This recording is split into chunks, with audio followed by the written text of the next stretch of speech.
La guerra, de nuevo, es, por desgracia, noticia, una trágica noticia. La negativa de Irán en las conversaciones que se estaban desarrollando en Ginebra a renunciar a sus objetivos máximos de poder tener bombas atómicas hizo que tanto Estados Unidos como Israel se decidieran a atacar a Irán con un bombardeo que en su primera andanada acabó con la vida del máximo dirigente político-religioso de ese país, el Ayatollah Jamenei. A partir de ahí todo ha sido un intercambio de bombas entre unos y otros que también han afectado a los países del Golfo Pérsico, los países árabes, porque Irán no solamente ha bombardeado objetivos norteamericanos o israelitas en Tel Aviv o Jerusalén, sino que también ha bombardeado esos países. Hay que hacerse honestamente algunas preguntas. Primero, estos gobernantes pacifistas que rechazan y movilizan a la gente contra la guerra, ¿actuarían igual si fuera su país el que está amenazado de destrucción porque un vecino tiene la bomba atómica y está decidido a emplearla? Israel, desde su origen como Estado moderno, ha estado en guerra y con el apoyo de Estados Unidos ha logrado sobrevivir. Eso no significa que pueda hacer lo que quiera, pero hay que tener en cuenta ese dato. Insisto, es muy fácil ser pacifista cuando no tienes el problema al lado. Y si fuera España, por ejemplo, el país amenazado, entonces un gobernante responsable diría, bueno, da igual, no pasa nada, si nos quieren tirar una bomba, que nos la tiren. No solamente está amenazada Israel, es que están amenazados también los países árabes por Irán. Ignorar que son dos religiones con la misma raíz pero distintas y enemigas en muchos aspectos, porque unos son chiitas, Irán, y otros son sunitas, Arabia, es ignorar un elemento esencial del conflicto, ignorar la historia, la lucha permanente entre ambos, árabes y persas, es ignorar algo que decide lo que está pasando en este momento.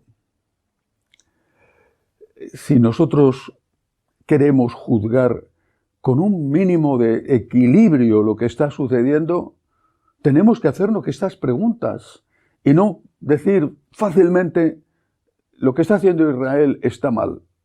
Pero también hay que hacerse la pregunta, es que el derecho a la legítima defensa que pueda tener Israel le permite llevar a cabo una guerra preventiva violando las leyes internacionales. Las preguntas hay que hacérselas a ambos y no solamente a uno. La demagogia me parece que no es el camino, aunque sea el que más mueve a la gente. ¿Qué está haciendo la Iglesia? La Iglesia está haciendo lo que tiene que hacer. Hay que recordar aquella frase de Pío XII poco después de empezar la Segunda Guerra Mundial en el año 39. Todo puede perderse con la guerra, nada puede perderse con la paz. ¿Siempre ha hecho eso la Iglesia? Bueno, siempre no lo sé, pero desde luego en los años recientes no hay una condena a la guerra como tal. Los teólogos católicos durante siglos han teorizado sobre el concepto de guerra justa, por ejemplo, estableciendo la relación entre provocación y respuesta, o entre el daño que pueda causar esa guerra, si puede ser mayor, ese daño que es el daño que se evitaría si no se hiciera. Pero lo que no se le puede pedir a la Iglesia es que bendiga las bombas que están arrojándose unos y otros. Y eso la Iglesia ni lo ha hecho ni lo va a hacer. Por eso el Papa León ha intervenido enseguida diciendo que estamos ante un abismo de consecuencias impredecibles y pidiendo que se pare la guerra y que se vuelva a la mesa de negociación. Y en el mismo sentido ha intervenido el presidente de la Conferencia Episcopal Norteamericana, Monseñor Coughlin, que una vez más se ha distanciado de la línea política del presidente Trump. Ha advertido que el conflicto creciente corre el riesgo de degenerar en una guerra regional más amplia y ha subrayado que nos enfrentamos a la posibilidad de una tragedia de inmensas proporciones. El vicario apostólico de Arabia del Sur, que incluye en su territorio de administración algunos de los países bombardeados por la guerra, como por ejemplo bombardeados por Irán, como por ejemplo Emiratos Árabes Unidos, Monseñor Martinelli, también ha dicho que se pare la guerra. Ha pedido a sus feligreses que hagan caso a las autoridades y que se protejan metiéndose en los refugios. Y ha solicitado a todos el rezo del rosario pidiendo al Señor el don de la paz. Insisto, la Iglesia tiene que estar donde tiene que estar, es pidiendo el diálogo y la paz. Eso no significa que no exista el derecho a una guerra justa, teorizado también por la Iglesia. Y con eso no quiero decir que lo que está haciendo Estados Unidos o Israel sea una guerra justa. Lo que quiero decir es que hay que hacerse preguntas porque las cosas no son blancas ni negras, sino que hay muchos matices grises. Israel se está jugando su destino porque si Irán tiene la bomba atómica, no tiene absolutamente ningún futuro y pueden morir millones de personas. Si no se hubieran retirado de la mesa de negociaciones que tenía como único objetivo impedir que llegaran a tener esa bomba atómica, la guerra no se habría producido. Y eso no significa que pueda hacer Israel lo que quiera. Por otro lado, la demagogia es tan grande que estos que protestan contra la guerra estuvieron en absoluto silencio cuando las autoridades religioso-políticas de Irán masacraron hace muy poco a cientos de personas que simplemente pedían pacíficamente un cambio de régimen. Volviendo a los temas específicamente de la Iglesia. El Vaticano guarda silencio ante los dos retos que se le han presentado. La decisión ya hasta el momento por lo menos irreversible de la Fraternidad Sacerdotal San Pío X de ordenar obispos en julio sin mandato del Papa, sin permiso del Papa, y la decisión de los obispos alemanes de seguir adelante con la conferencia sinodal que tiene en sus estatutos elementos contrarios a la doctrina canónica y teológica, incluso coercitivos contra los propios obispos alemanes que no les obedezcan. El Vaticano guarda silencio, está tranquilo y yo creo que es lo mejor que puede hacer en este momento. Entre otras cosas porque tiene tiempo. Hasta julio, que se ordenen los obispos lefebvrianos, hay tiempo. Y además incluso quizá no diga nada. Y lo que diga, lo dirá después, porque hasta ahora ya han dicho todo. No se puede hacer. Ellos han dicho sí lo vamos a hacer. Bueno, pues cuando ustedes lo hagan, tomaremos una decisión. Es posible que esto sea lo que lleve a cabo la Santa Sede. Y con respecto a los alemanes, pues también tienen tiempo, porque hasta noviembre no se reúne esa dichosa conferencia sinodal y por lo tanto tienen tiempo para decidir si aprueban o no sus estatutos, porque sin el permiso, la aprobación del Papa, esa conferencia sinodal será papel mojado, por mucho que ellos crean que tienen todo el poder y todo el dinero. Papel mojado porque no será legal. Así que el Vaticano guarda silencio y posiblemente es lo mejor que puede hacer, está tranquilo y esperar. Otro asunto importante, me parece a mí, de esta semana, ha sido un documento que ha sacado la Comisión Episcopal de Doctrina de la Fe de la Conferencia Episcopal Española. Y me parece interesante porque afecta no solamente a España, sino creo que puede tener una repercusión más amplia. Cor ad cor loquitur. El corazón habla al corazón, así se titula esta nota doctrinal. La frase es de San John Henry Newman, el cardenal Newman. El corazón habla al corazón. Preciosísima frase. Y en esta nota, los obispos españoles de esa comisión episcopal afrontan la cuestión de los nuevos movimientos, novísimos movimientos, habría que decir, que están enfatizando el elemento emotivo, el elemento sensible en la relación con Dios. Dicen, antes, citan a René Descartes, se decía que pienso, luego existo, y ahora se dice siento, luego existo. Y los obispos advierten del riesgo de favorecer o de tener una relación con Dios basada únicamente o sobre todo en el sentimiento. Es una nota, me parece a mí, equilibrada.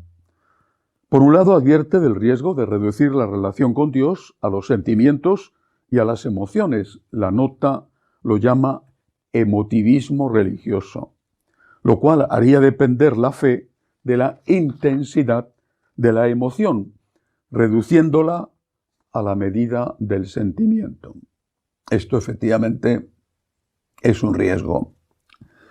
El riesgo, además, no solamente es que el sentimiento va y viene, que hoy puede ser una enorme fe porque sientes mucho y mañana que te ha pasado y ya no sientes nada y te alejas. Lo mismo que pasa, por ejemplo, en las relaciones afectivas, sino que también es un riesgo de manipulación por parte de los dirigentes. ¿Por qué? Porque pueden incidir en el control de las personas a base de manipular esos sentimientos que ellos han ayudado, colaborado a que tengan.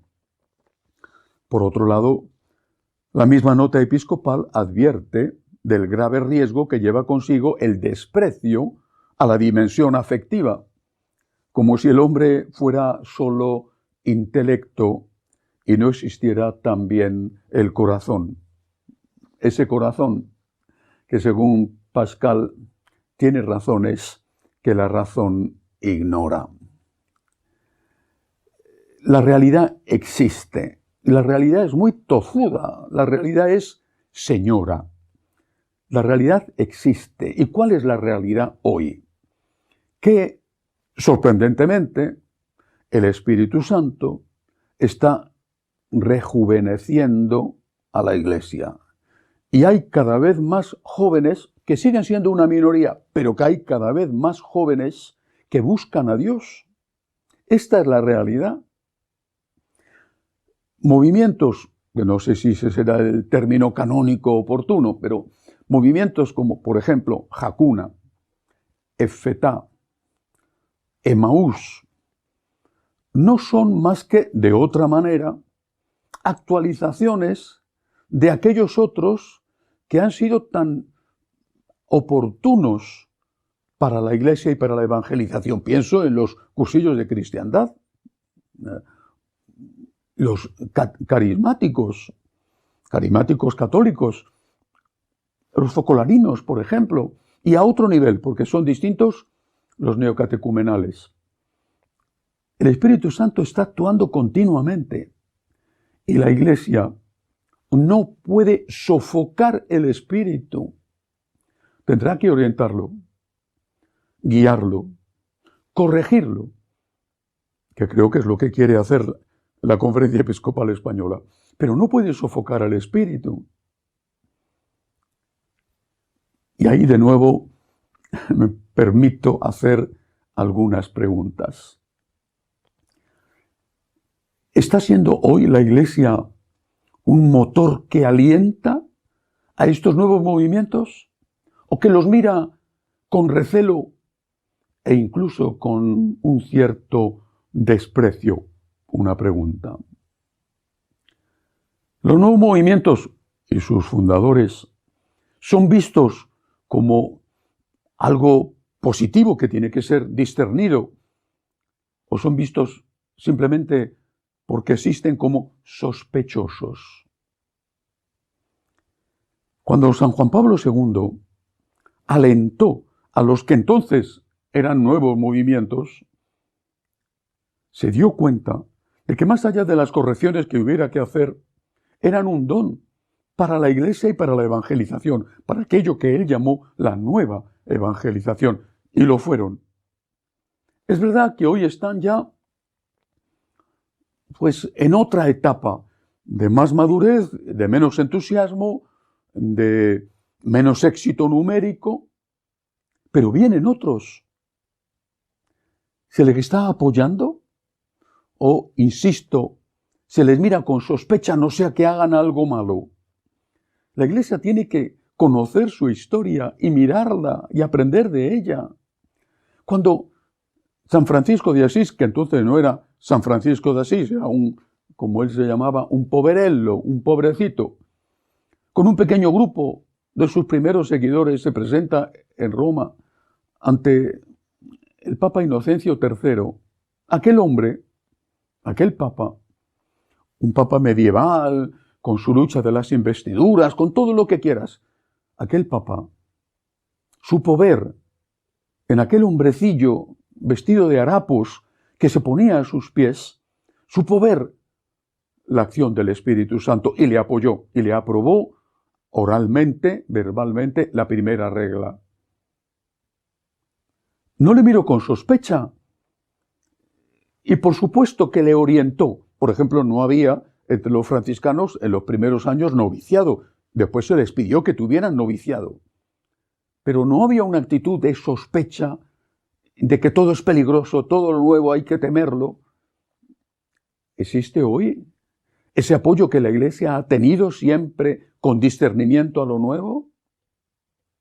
¿Existe el apoyo que les dio San Juan Pablo II y Benedicto XVI?